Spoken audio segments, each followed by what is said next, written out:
నమస్కారం, నేను మీ doctor Tirunathar, consultant physician, Ridhi hospital.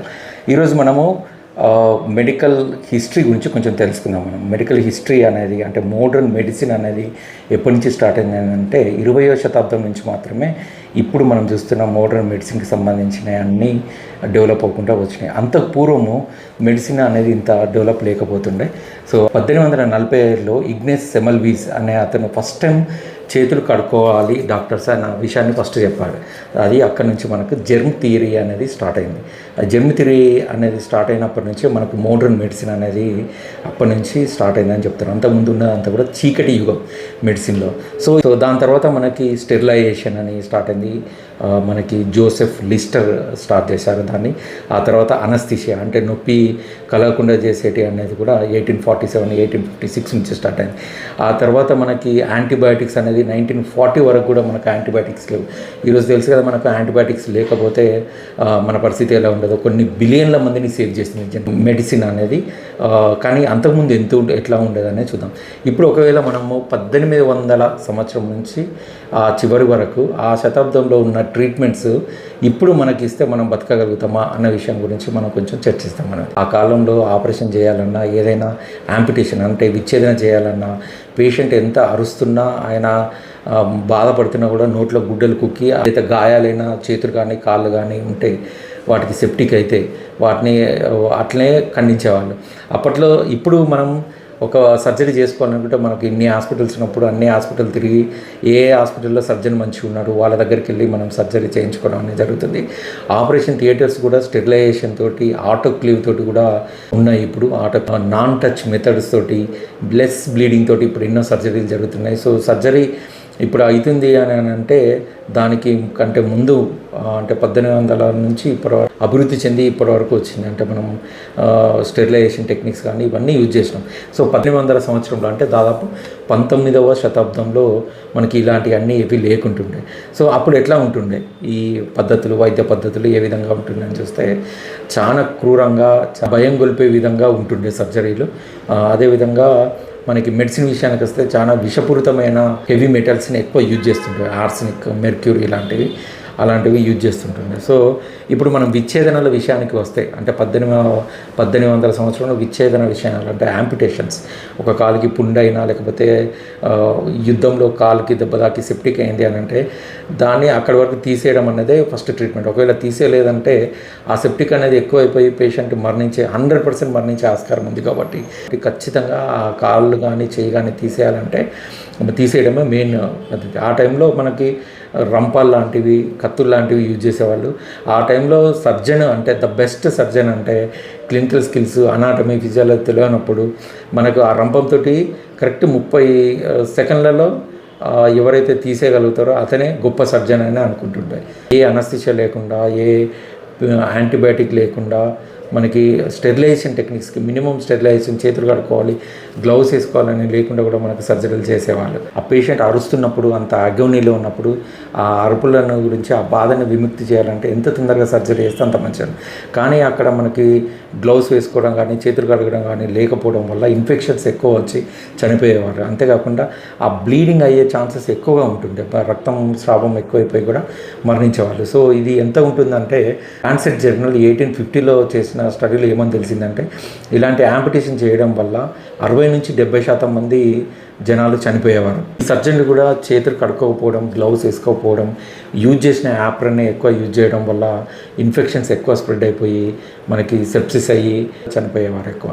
ఇప్పుడు సర్జరీ అయిపోయిన తర్వాత అక్కడి నుంచి ఎక్కడి నుంచి అయితే బ్లీడింగ్ కనబడుతుందో అక్కడ వాళ్ళు వేడివేడిగా కాలుతున్న తార్ అంటే డాంబర్ అంటారు కదా, దాన్ని అప్లై చేసేవారు, లేదా వేడివేడి నూనెని అప్లై చేసేవారు. ఇవన్నీ కూడా బ్లీడింగ్ని ఆపడానికి చేసేవారు, కానీ వాళ్ళు దాంట్లో సక్సెస్ కాలేకపోయేవారు. సెప్సిస్ ఇంకా ఎక్కువ అయిపోయి రక్తస్రావం ఎక్కువ జరిగి మరణించేవారు. లార్డ్ నెల్సన్ అనే ఒక క్యాప్టెన్, చాలా గొప్ప క్యాప్టెన్, అయినా ఎన్నో యుద్ధాలు చేసిండు.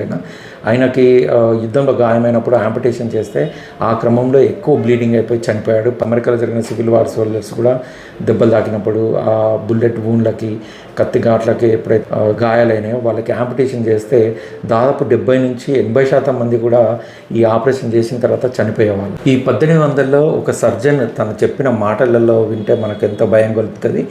అతను ఏమని చెప్తాడంటే ఆ ఆపరేషన్ చేసే టైంలో రంపంతో ఎప్పుడైతే కోస్తున్నామో ఆ రంపం బోన్ని ఈ గ్రంటింగ్ చేసినప్పుడు వచ్చే సౌండ్ పేషెంట్ అరుపుల కన్నా చాలా భయం గొలిపేది అన్నది చెప్పాడు ఆయన డైరెక్ట్గా.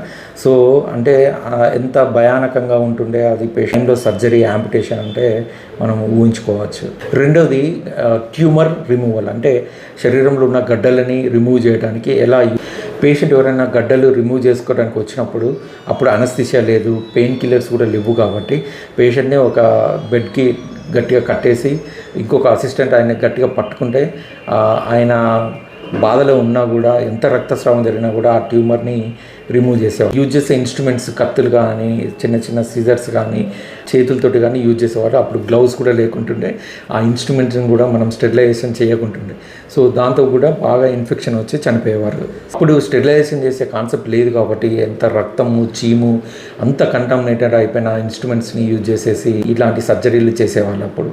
సో అది కూడా మనకి సెప్సిస్ ఎక్కువ అయిపోయి పేషెంట్ మరణించే ఆస్కారం ఎక్కువ ఉంటుంది. ట్యూమర్ రిమూవల్ సర్జరీలో ఎక్కువ మోర్టాలిటీ ఉంటుండే, ఎక్కువ మనకు బ్లీడింగ్ ఎక్కువైపోయి సెప్టిక్ ఎక్కువైపోయి చనిపోతుండే. దాదాపు 50 నుంచి 60% మంది సర్జరీ చేసిన తర్వాత కూడా చనిపోయేవారు. 1811లో ఫ్రాన్సిస్ బర్నీ అనే ఒక బ్రెస్ట్ క్యాన్సర్ పేషెంట్, ఆమె తన పుస్తకంలో ఇట్లా నిర్వచించుకుంది, నాకు బ్రెస్ట్ క్యాన్సర్ కంటి తీసేటప్పుడు నేను అరుస్తూనే ఉన్నా, సర్జన్ మధ్య మధ్యలో ఆపుతున్నాడు, మళ్ళీ అరవడం ఆగంగానే మళ్ళీ సర్జన్ కంటిన్యూ చేస్తున్నాడు అని చాలా బాధతో ఆమె పెయిన్ని తెలిపింది. అది పోతే మూడోది స్కల్ ట్రెపినేషన్ అంటారు. స్కల్ ట్రెపినేషన్ అంటే మనకి తలకి రంధ్రం చేయడం అనమాట.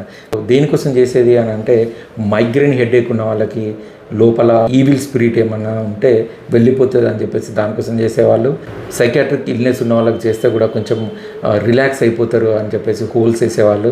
ఇంకా ఫిట్స్ ఉన్న పేషెంట్లకి, అంటే మనకు ఎపిలెప్సీ అని చెప్తారు కదా, ఆ ఎపిలెప్సీ ఉన్న పేషెంట్లకి మామూలుగా దయ్యాలు పడితే ఇట్లాంటి ఫిట్స్ వస్తాయని చెప్పి ఒక అపోహ ఉంటుండే. అట్లాంటి వాళ్ళకి హోల్ చేస్తే మనకు ఆ దయ్యాలు అందరికి వెళ్ళిపోతాయి అన్న కాన్సెప్ట్ ఉంటుంది కాబట్టి వీళ్ళకి చేస్తుంటున్నాయి. కానీ దీంతో ఏమవుతుందంటే ఆ డ్రిల్లింగ్ వేసినప్పుడు ఆ బ్రెయిన్ కూడా డ్యామేజ్ అయ్యేది, బోన్ చిప్స్ ఉంటే కూడా లోపలికి వెళ్ళి మనకు బ్రెయిన్ ఇన్ఫెక్షన్ తోటి చాలామంది మరణించేవారు. సో ఈ సర్జరీ చేసిన తర్వాత 30 నుంచి 50% వరకు కూడా బ్రెయిన్ ఇన్ఫెక్షన్ తోటి చనిపోయేవాళ్ళు. 1800 అప్పుడు మనకు సర్జికల్ హిస్టరీ చూసుకుంటే మనకు 1846 వరకు కూడా జర్మ్ థియరీ కానీ హ్యాండ్ వాష్ టెక్నిక్స్ కానీ స్టెరిలైజేషన్ కానీ లేకపోవడం వల్ల ఇన్ఫెక్షన్స్ ఎక్కువై మరణించేవాళ్ళు. అనస్థిషియా లేదు కాబట్టి ఆ నొప్పితోటి కూడా చాలామంది ఈ సర్జరీలు చేసే క్రమంలో చనిపోయేవారు. సో అప్పటితోటి ఇప్పుడు పోల్చుకుంటే, అంటే మనకు యాంపిటేషన్ అప్పుడు చేస్తే దాదాపు 70% మంది చనిపోయేవారు. కానీ ఇప్పుడు మనం చేసుకుంటే లెస్ దెన్, ఇప్పుడున్న సర్జికల్ ప్రాక్టీస్ తోటి మనకు యాంపిటేషన్ అనేది 1% కంటే తక్కువ మరణం రేటు ఉంటుంది. దీంట్లో 99% మనకి పేషెంట్ సర్జరీ తర్వాత హ్యాపీగానే డిశ్చార్జ్ అయ్యి ఇంటికి వెళ్ళిపోవచ్చు. ట్రిపినేషన్కి 1800 టైంలో 80% మంది చనిపోతే, ట్రిపినేషన్కి 70% మంది చనిపోతే, మనకి ట్యూమర్ రిమూవల్కి 60% పేషెంట్ చనిపోతే, ఇప్పుడు మాత్రం అవే సర్జరీలు మనకు 1 కంటే తక్కువ శాతంతో మరణాల రేటు తోటి మనం ఆ సర్జరీలో ఎంతో నీట్గా ఎంతో మంచిగా చేసుకుంటున్నాం.